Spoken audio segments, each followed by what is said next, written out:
Welcome to another blog. তো তোমরা সবাই কেমন আছো? আশা করি খুব খুব খুব ভালো আছো, আমিও ভালো আছি। তো আমার স্নান কমপ্লিট, পুজো দেওয়া হয়ে গিয়েছে। আমি রান্নাঘরে চলে এসেছি রান্না করার জন্য। এই দেখো বসিয়েও দিয়েছি, ভাত হয়ে গিয়েছে, এখন ডালটা সোমবার দিব। আর করব হলো আলু পটলের তরকারি, আর ভাজবো পটল ভাজি। আর দেখো এখানে ছেলের টিফিন করে দেবো স্কুলে, তার জন্য রেডি করে রাখছি। তো চলো রান্নাবান্না করে নিই। জামা কাপড় সকালে কেচে চলে এসেছি। এই দেখো, আর বৃষ্টি হচ্ছে। তো বন্ধুরা দেখো, ছেলে পুজো দিতে বসে গিয়েছে। ওখানেই থাক, ওখানেই থাক, ওখানে রেখেই নিচ্ছ। তো দেখো ছেলে পুজো দিতে বসে গিয়েছে, ও স্নান দান হয়ে গিয়েছে, স্নান কমপ্লিট করে আসছে। তো পুজো দিয়ে নিক, চলো আমি রান্নাঘরে রান্না করে নিই। আর আমার পুজো দেওয়ার এখন ক্যামেরাটা কিরকম ঘোলা গেলা আসতেছে।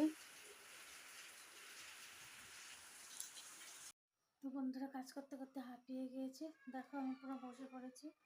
তখন মুছবো হলো ঘর। এই তো জলের বালতি রেডি করে নিয়েছি। তো চলো ঘর মুছে নিই। ছেলের জামা কাপড়গুলো সেদিন বার্থডে খেতে পড়ে গিয়েছিল, আমি ভাঁজ করে রেখে দিয়েছি। গডরেজে ঢুকাবো, কিন্তু ঢুকাতে ইচ্ছা করছে না, কিন্তু ঢুকাতে তো হবে, ইঁদুরে অনেক উৎপাত করছে। তো চলো এখন খাবার টাইম হয়ে গেছে, আমি খেয়ে নিব। তো চলো তোমাদের কাছে বাইরে ওয়েদারটা একটু শেয়ার করি, ঠান্ডার দিনের মতন লাগছে। তো দেখো এখন একটু পরিষ্কার হচ্ছে। এই তো আজকে তো জামা কাপড় কিছু শুকাবেই না। এই দেখো ওয়েদারটা ঠান্ডার দিনের মতন লাগছে।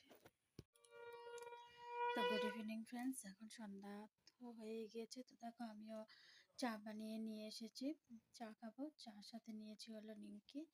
আর এদিকে দেখো খালি, ছেলের আজকে কোচিং ছিল না, কারণ এখানে ওয়েদারটা ভালো না, ও গিয়েছে টিউশন। দেখো বাজে 15টা, আমার খাওয়া দাওয়া শেষ। দেখো আমার পড়াশোনাও শেষ। আমি আজকে একটা খেলাম হলো আলু বড়া। এখানে বাবা দেখো কিনেছে চকলেট, একটা এনেছে বড় 98, বাট এটা 100ই হবে এটা। তো আজকের জন্য এটুকুই, bye bye, see you on the next blog, by.